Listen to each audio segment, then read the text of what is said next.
पृथ्वी कैसे बनी? पृथ्वी का जन्म कैसे हुआ? इन सवालों का जवाब जानने के बारे में सबके मन में एक उत्सुकता होती है। धार्मिक तौर पर देखा जाए तो कहा जाता है धरती भगवान ने बनाई है और फिर उस पर पेड़ पौधे और जीव जंतु बनाए, परंतु विज्ञान इस बात को नहीं मानता और हम स्कूलों में भी यही पढ़ते हैं कि धरती सूरज से निकला हुआ एक भाग है। सूरज से अलग होने के बाद पृथ्वी का तापमान सामान्य होने लगा और फिर जीवन की उत्पत्ति हुई। स्वागत है आपका इस मनोरंजक सफर में। मेरा नाम है सुनील और आप देख रहे हैं ब्रह्मांड के रहस्य वीडियो सीरीज का एपिसोड 5 दी साइंस टाइम चैनल पर। इससे पहले अगर आपने पिछले एपिसोड नहीं देखे तो जाकर देख लीजिए। क्या कभी सोचा है कि वो आग का गोला ठंडा क्यों हुआ होगा? आग के एक गोले में पानी कहाँ से आया? कभी सोचा है चंद्रमा कैसे बना? ऐसे ही सवालों के जवाब आपको इस वीडियो में मिलने वाले हैं। आज से लगभग 5 मिलियन साल पहले अंतरिक्ष में कई गैसों के मिश्रण में एक बहुत बड़ा धमाका हुआ। इस धमाके से एक बड़ा आग का गोला बना जो हमारा सूरज है। इस धमाके से चारों तरफ धूल के कण फैल गए। गुरुत्वाकर्षण शक्ति के कारण ये धूल के कण छोटे छोटे पत्थरों के टुकड़ों में बदल गए। धीरे धीरे ये टुकड़े भी आपस में जुड़ने लगे। इस तरह हमारा सौरमंडल बना। कई मिलियन सालों तक गुरुत्वाकर्षण शक्ति ऐसे पत्थरों और चट्टानों को आपस में धरती बनाने के लिए जोड़ रही थी। उस समय 100 से ऊपर ग्रह हमारे सौरमंडल में सूर्य के चक्कर लगा रहे थे। चट्टानों के आपस में टकराने से धरती एक आग के गोले के रूप में तैयार हो रही थी, जिसके फलस्वरूप 4.54 बिलियन साल पहले धरती का तापमान 1200 डिग्री सेल्सियस था। ये धरती के शुरुआती दिन थे। अगर धरती पर कुछ था तो उबलती हुई चट्टानें, कार्बन डाइऑक्साइड, नाइट्रोजन और जल वाष्प। एक ऐसा माहौल था जिसमें चंद पलों में हम दम घुटने से मर जाते। उस समय कोई भी सख्त सतह नहीं थी। कुछ था तो ना खत्म होने वाला लावा। अब जानते हैं हमारे चंद्रमा के बारे में कि चंद्रमा की उत्पत्ति कैसे हुई।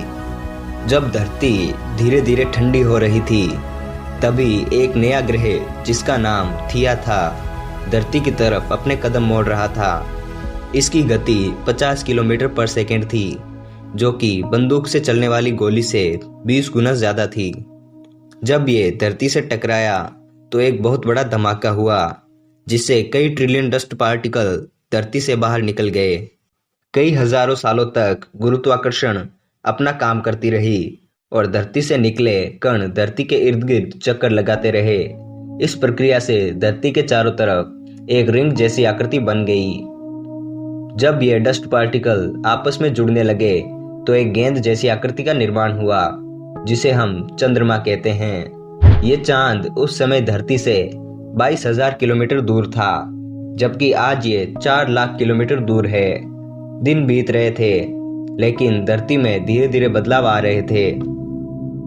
3.9 बिलियन साल पहले धरती की उत्पत्ति होने के बाद अंतरिक्ष में बचे चट्टानों का धरती पर हमला होना शुरू हो गया।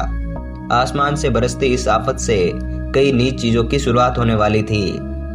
इन उल्का पिंडों में एक अजीब क्रिस्टल था जिन्हें हम आज नमक कहते हैं। हैरानी की बात यह है कि जिन समुद्रों में पानी है वो भी इन्हीं की वजह से आया था। आपके मन में सवाल आ रहा होगा कि आखिर उल्का में इतने कम पानी से सागर कैसे बन सकते हैं? तो इसका जवाब है ये उल्का धरती पर 20 मिलियन सालों तक गिरते रहे, जिसके कारण धरती पर काफी पानी इकट्ठा हो गया। पृथ्वी पर पानी आने से धरती की ऊपरी सतह ठंडी होने लगी और उबलती चट्टानें ठंडी होकर सख्त होने लगी, लेकिन धरती के अंदर का लावा उसी रूप में मौजूद रहा। धरती की सतह सख्त हो चुकी थी। धरती के वातावरण में बदलाव लाने के लिए यह तापमान और हालत एकदम सही थे। धरती का तापमान 70 से 80 डिग्री सेल्सियस हो चुका था। धरती पर आज जो पानी है वह कई बिलियन साल पहले का है। इसी पानी के नीचे सारी सख्त सतह से ढक चुकी थी। चांद के पास होने के कारण उसके द्वारा लगने वाला गुरुत्वाकर्षण बल पृथ्वी पर तूफान लाने लगा। उस तूफान ने पृथ्वी पर उथल पुथल मचा दी थी। समय के साथ चांद दूर होता रहा और तूफान भी शांत हो गया। पानी की लहरें भी शांत होने लगी। अब धरती के अंदर से लावा फिर से बाहर निकलने लगा और छोटे छोटे द्वीप बनने लगे। 3.8 बिलियन साल पहले धरती पर पानी भी पहुंच चुका था और ज्वालामुखी भी फूट फूट कर छोटे छोटे द्वीप बना रहे थे। उल्काओं की बारिश अभी रुकी नहीं थी। पानी और नमक के अलावा ये उल्का कुछ और भी ला रहे थे, कुछ ऐसा जो जीवन के लिए अति आवश्यक था। ये खनिज पदार्थ थे कार्बन और अमीनो एसिड।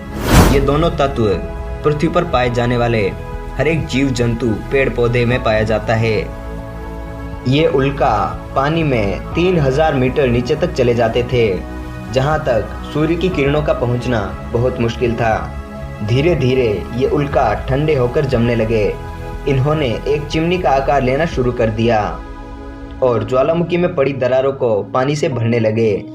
पानी जाने से धुआं इन चिमनियों से निकलने लगा और पानी एक केमिकल सूप बन गया। इसी बीच पानी में समाहित केमिकलों के बीच ऐसा रिएक्शन हुआ जिससे माइक्रोस्कोपिक जीवन का प्रारंभ हुआ। पानी में सिंगल सेल बैक्टीरिया उत्पन्न हो चुके थे। ये बैक्टीरिया पानी को ग्लूकोज में बदल देता था, जिसे हम शुगर भी कहते हैं। इसी के साथ ही ये एक सह उत्पाद यानी बायो प्रोडक्ट छोड़ता था, जो कि ऑक्सीजन गैस कहलाती थी। समय की गति के साथ सारा समुद्र ऑक्सीजन से भर गया। ऑक्सीजन के कारण पानी में मौजूद लोहे को जंग लगी, जिससे लोहे का अस्तित्व का पता चला। लहरों के ऊपर ऑक्सीजन वायुमंडल में प्रवेश कर चुकी थी।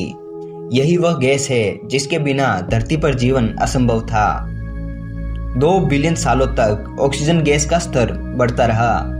दिन बड़े होने लगे। 1.5 बिलियन साल बाद सागर के नीचे दबी धरती की ऊपरी सतह कई बड़ी प्लेटों में बंट गई। धरती के नीचे फैले लावा ने ऊपरी सतह को गतिमान कर दिया। इसी गति के कारण सारी प्लेटें आपस में जुड़ गई और बहुत विशाल द्वीप तैयार हुआ। लगभग 400 मिलियन साल के समय में धरती का पहला सुपर कॉन्टिनेंट बनकर तैयार हुआ, जिसका नाम था रोडिनिया। तापमान घटकर 30 डिग्री सेल्सियस हो चुका था। दिन बढ़कर 18 घंटे के हो चुके थे। धरती के हालात मंगल ग्रह की तरह थे। 750 मिलियन साल पहले धरती के अंदर से एक ऐसी शक्ति निकली जिसने धरती की सतह को 2 टुकड़ों में बांट दिया, और ये शक्ति थी ताप, जो कि धरती के नीचे पिघले लावा से पैदा हुई थी, जिसके कारण धरती की ऊपरी सतह कमजोर पड़ गई और धरती धीरे धीरे 2 टुकड़ों में बट गई और धीरे धीरे एक दूसरे से दूर जाने लगी, जिससे 2 महाद्वीप बने, साइबेरिया और गोंडवाना। धरती के ऊपर ज्वालामुखी का फटना अभी भी जारी था। ज्वालामुखी के साथ निकलने वाले लावा के साथ निकली गैसें भी और हानिकारक कार्बन डाइऑक्साइड वातावरण में फैलने लगी। कार्बन डाइऑक्साइड ने सूर्य की किरणों को सोखना शुरू कर दिया, जिससे धरती का तापमान बढ़ने लगा। बढ़ते तापमान के कारण सागर के जल से बादल बने और कार्बन डाइऑक्साइड की उपस्थिति में मिलकर अम्ल वर्षा की। बारिश के साथ आने वाले कार्बन डाइऑक्साइड को चट्टानों और पत्थरों ने सोख लिया। वातावरण में कार्बन डाइऑक्साइड खत्म हो चुकी थी। कुछ हजार सालों में तापमान घटकर -50 डिग्री सेल्सियस हो चुका था। इस स्थिति वाली पृथ्वी को बर्फ की गेंद भी कहा जाता है। चारों तरफ बर्फ हो जाने के कारण सूर्य की किरणें धरती से परावर्तित हो जाती थी और तापमान बढ़ नहीं पाता था। बर्फ और बढ़ती चली गई। धरती का केंद्र अभी भी गर्म था। ज्वालामुखी का फटना भी जारी था, लेकिन बर्फ इतनी ज्यादा हो चुकी थी कि ज्वालामुखी से निकलने वाली गर्मी भी उसे पिघला नहीं पा रही थी। पर अब कोई ऐसा स्रोत नहीं था जो कि कार्बन डाइऑक्साइड को सोख पाता। सारे चट्टाने और पत्थर बर्फ के नीचे दबे थे। एक बार फिर कार्बन डाइऑक्साइड ने अपनी ताकत दिखाई और सूरज की गर्मी को सोखकर बर्फ को पिघलने पर मजबूर कर दिया। अब तक दिन में 22 घंटे हो चुके थे। बर्फ पिघलते समय सूरज से आने वाली पराबैंगनी किरणों से एक केमिकल रिएक्शन हुआ, जिससे पानी में से हाइड्रोजन पर ऑक्साइड बनी। और उसके टूटने पर ऑक्सीजन। यही ऑक्सीजन 50 किलोमीटर ऊपरी वातावरण में पहुंची तो वहां भी एक केमिकल रिएक्शन हुआ और जिससे जन्म हुआ ओजोन नाम की एक गैस का, जो सूर्य से आने वाली हानिकारक किरणों को रोकने लगी। अगले 150 मिलियन साल तक इस गैस की परत काफी मोटी हो गई। इसके साथ ही पेड़ पौधे अस्तित्व में आ गए और ऑक्सीजन की मात्रा और बढ़ गई। सब कुछ ठीक चल रहा था। पानी में से पहली मछली टिलटेलिक बाहर आने की कोशिश कर रही थी। 115 मिलियन सालों में इसने धरती को अपना निवास स्थान बना लिया था। इसके साथ ही ड्रैगन फ्लाई का जन्म हुआ। ऑक्सीजन की मात्रा ज्यादा होने से इनकी मांसपेशियां तेजी के साथ बढ़ने लगी। तभी अचानक वातावरण में बदलाव आया। 250 मिलियन साल पहले साइबेरियन मैदानों में अचानक लावा धरती से बाहर निकलने लगा और वहां के सारे जीव मारे गए। गोंडवाना महाद्वीप में ऐसा लग रहा था जैसे कुछ हुआ ही नहीं। यहाँ लगभग 20 डिग्री सेल्सियस तापमान था। अचानक वहां राख गिरनी शुरू हो गई, जो कि 16,000 किलोमीटर दूर फटे ज्वालामुखी की थी। उस ज्वालामुखी से सल्फर डाइऑक्साइड निकली और बारिश के साथ वो मिलकर सल्फ्यूरिक एसिड बन गई, जिससे सब कुछ जलाकर राख कर दिया था, जिससे सब कुछ खत्म हो गया था। यहाँ भी जीव जंतु मारे जा रहे थे। तापमान बढ़ रहा था, जिससे समुद्र का रंग गुलाबी होने लगा था। सब कुछ गायब हो गया था। पेड़ पौधे मर चुके थे। गर्म वातावरण और गर्म सागर में बिना ऑक्सीजन के अगर कोई चीज रह सकती थी तो वो था शैवाल। सागर के पानी में मीथेन गैस के बुलबुले निकलने लगे। अभी तक यह गैस जमी हुई थी, पर सागर का तापमान बढ़ने से ये पिघलकर बाहर आने लगी। यह गैस कार्बन डाइऑक्साइड से 20 गुना ज्यादा जहरीली होती है। पृथ्वी पर सब कुछ खत्म हो गया था और धरती फिर से उसी स्थिति में थी जैसे वह उस समय से 250 मिलियन साल पहले थी। ज्वालामुखी के फटने से और लावा बिखरने से दोनों महाद्वीप एक बार फिर से जुड़ गए और 250 मिलियन साल पहले दोबारा एक सुपर कॉन्टिनेंट बना, पैंजिया, जो कि एक ध्रुव से दूसरे ध्रुव तक फैला था। अम्ल वर्षा का असर खत्म हो रहा था और सागर का पानी भी नीला हो रहा था। पेड़ पौधे फिर से वापस उग रहे थे। अब वक्त था डायनासोर का। इन्होंने धरती पर करोड़ों सालों तक राज किया। इनकी संख्या बढ़ने के साथ ही ज्वालामुखी के फटने से नए नए महाद्वीपों का निर्माण हो रहा था। सतह की निचली प्लेटों की गतिविधि से सुपर कॉन्टिनेंट टूटकर कई महाद्वीपों में बंट गया। 65 मिलियन साल पहले एक बड़े पहाड़ माउंट एवरेस्ट से भी बड़ा क्षुद्रग्रह यानी एस्टेरॉयड 70,000 किलोमीटर की स्पीड से धरती की तरफ आ रहा था। उसका केंद्र मेक्सिको था। इसके गिरने से कई न्यूक्लियर बम जितनी ताकत पैदा होती थी। इसके गिरने के बाद धरती पर सब कुछ खत्म हो गया था। वायुमंडल में धूल का घना कोहरा छा गया था। भूमि का तापमान 275 डिग्री सेल्सियस हो गया था। सारे जीव जंतु मारे जा चुके थे। एक बार फिर धरती के वातावरण में बदलाव आया और सब कुछ सामान्य होने पर शुरुआत हुई स्तनधारी जीवों की, जो आज तक चल रही है। होमो सेपियंस यानी इंसानों की वो जाति जो आज हम मानवों के नाम से समझते हैं। इनका विकास 40,000 साल पहले हुआ था। इसके बाद वो दुनिया बनी जो आज हम देखते हैं। धरती पर जीवन कई बार आया और कई बार नष्ट हो गया। धरती जैसी हम समझते हैं वैसी बिल्कुल नहीं है। धरती बहुत विचित्र है। जैसे डायनासोर का अंत हुआ वैसे ही हमारा भी अंत हो जाएगा। अगर आपको ये वीडियो पसंद आया तो लाइक जरूर करें और चैनल को सब्सक्राइब करके बेल आइकन को भी ऑल पर सेट कर दें।